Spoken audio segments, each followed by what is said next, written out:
Primeiramente, se vocês observarem, a igreja que eu vou falar esta noite, ela era pobre. Ela tinha aproximadamente 50 crentes. Ela não era uma igreja com muitos membros. Ela era uma igreja desprovida de glamour e de aplausos. Ela era uma igreja que humanamente não tinha tanto brilho. Mas se vocês atentarem para o nome de Filadélfia, que vocês conhecem, eu não vou entrar muito no contexto histórico, mas que vem de uma palavra composta que fala de amor fraterno. Mas há uma coisa interessante quando você olha para o aspecto histórico. Filadélfia era uma igreja em um local de crises. Crises políticas, crises sociais, crises de terremotos. 50 anos depois, quando essa carta já estava escrita muito antes, ela sofreu um grande terremoto. Mas ela teve vários terremotos, que muitos saíram daquela cidade para não habitar mais nela, porque os terremotos eram constantes. Essa cidade, ela era abalada por crises de terremotos. Mas quando você olha para esta igreja, que era a igreja de Filadélfia, ela também tinha um impacto da religião muito grande. Porque ali cultuava-se a Dionísio, que depois foi chamado o deus do vinho, Baco. Essa igreja estava localizada também em uma região muito poderosa, dominada por crises políticas e sociais. Mas quando você olha para esta igreja, quando você chega no período medieval que os turcos dominam, essa igreja tinha uma característica muito perseverante. Ela era fiel, ela era resiliente, ela era firme e ela não abria mão da fé que ela tinha. Essa igreja era uma igreja poderosa, que o Senhor vai usar a situação dela para trazer lições importantes. Quando você tem depois a história de William Carey, que foi um grande missionário, essa igreja ela nasceu já missionária. O local em que ela estava, devido à rota comercial que dava também para Roma, ela se tornou influente. Ela foi fundada para dar a disseminação do idioma grego. E ali ela vai se tornar a primeira grande igreja que vai fazer missões. Mas quando você olha para esta igreja, ela é uma igreja abalada. Ela é uma igreja marcada por crises.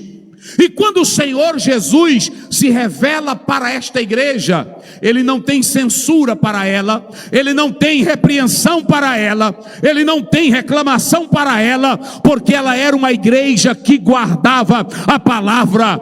Jesus ama a igreja que guarda a palavra. Oh, meus irmãos, aleluia.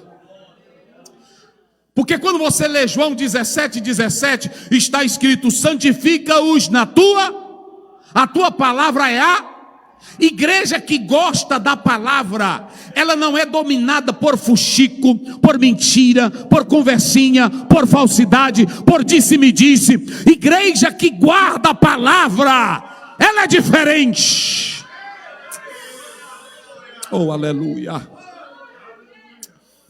Mas vamos lá. Jesus agora vai se apresentar para essa igreja. E quando ele se apresenta a ela, queridos, olha como é que ele começa dizendo: isto diz o que é santo. Diga comigo, santo. Só quem tem boca bem forte, santo. O que é verdadeiro, diga comigo, verdadeiro. Se você observar aqui no nosso texto não está, mas no original está substantivado. Seria assim: o santo, Hagios. O santo está dizendo, quem vai falar é aquele que é separado de toda imundícia, de todo pecado, de toda desgraça, de toda miséria. Quem vai falar é o santo. E se o dono da igreja é santo, a igreja também precisa ser santa. A igreja precisa ser santa. Jesus não adula crente, irmão. Agora, crente que gosta da palavra, ele ama e visita com a sua glória. Vocês já observaram? Tem irmão que chega na igreja e fecha os olhos. Senhor, toca em mim. Jesus, fala comigo neste culto. Aí quando você lê João 14, Jesus diz: aquele que tem os meus mandamentos e o guarda, eu e o Pai viremos para ele, e nele faremos morada. Olha para cá. Sabe quando é que Deus faz morada em você?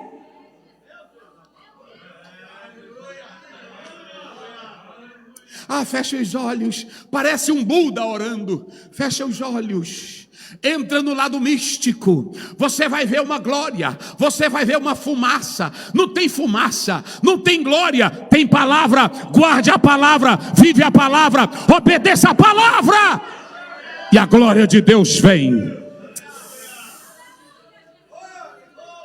Diz o santo, diga comigo, o santo.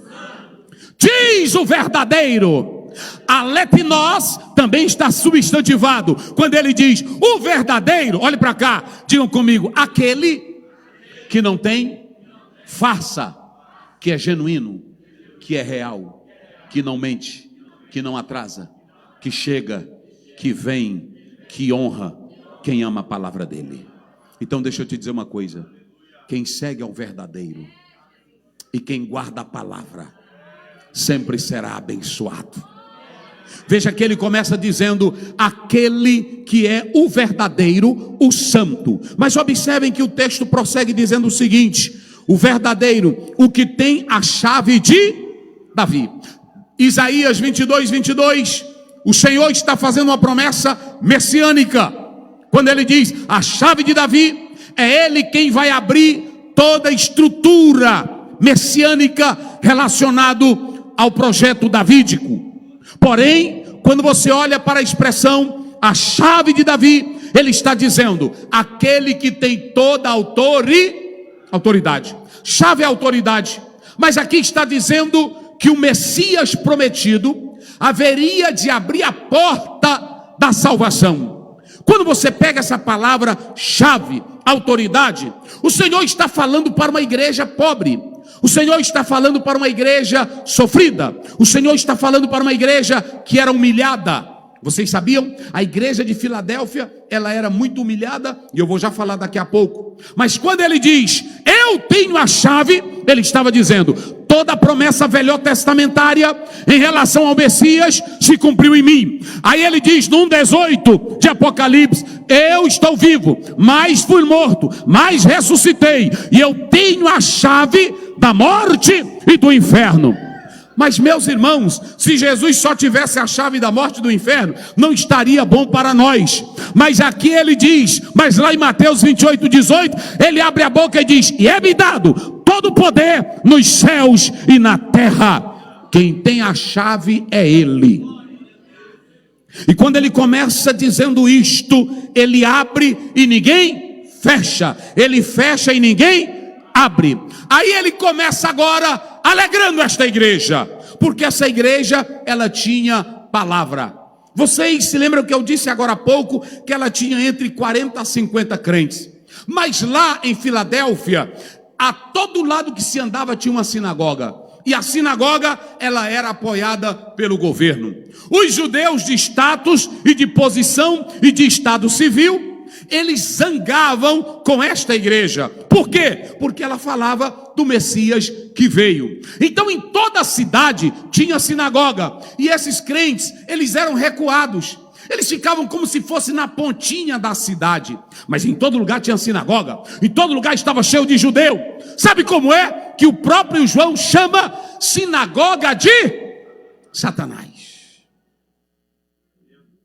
Por que sinagoga de Satanás? Porque aqueles judeus não gostavam daquela igreja de 50 crentes que enchiam Filadélfia do Jesus vivo.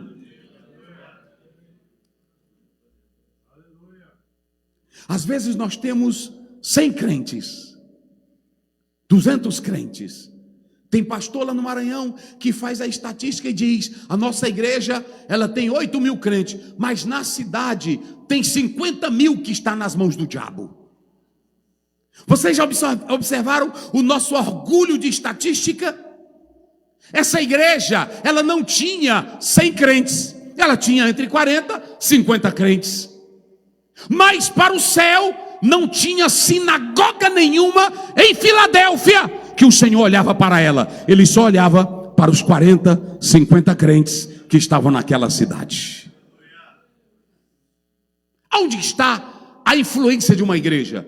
Por isso que eu disse agora há pouco aqui, que se vocês pegarem, hoje nós temos igreja que tem influência demais. Dona de emissoras, dona de rádio, dono de poder, dono de podcast, dono de televisão, dono de tudo, mas a influência do evangelho é pobre.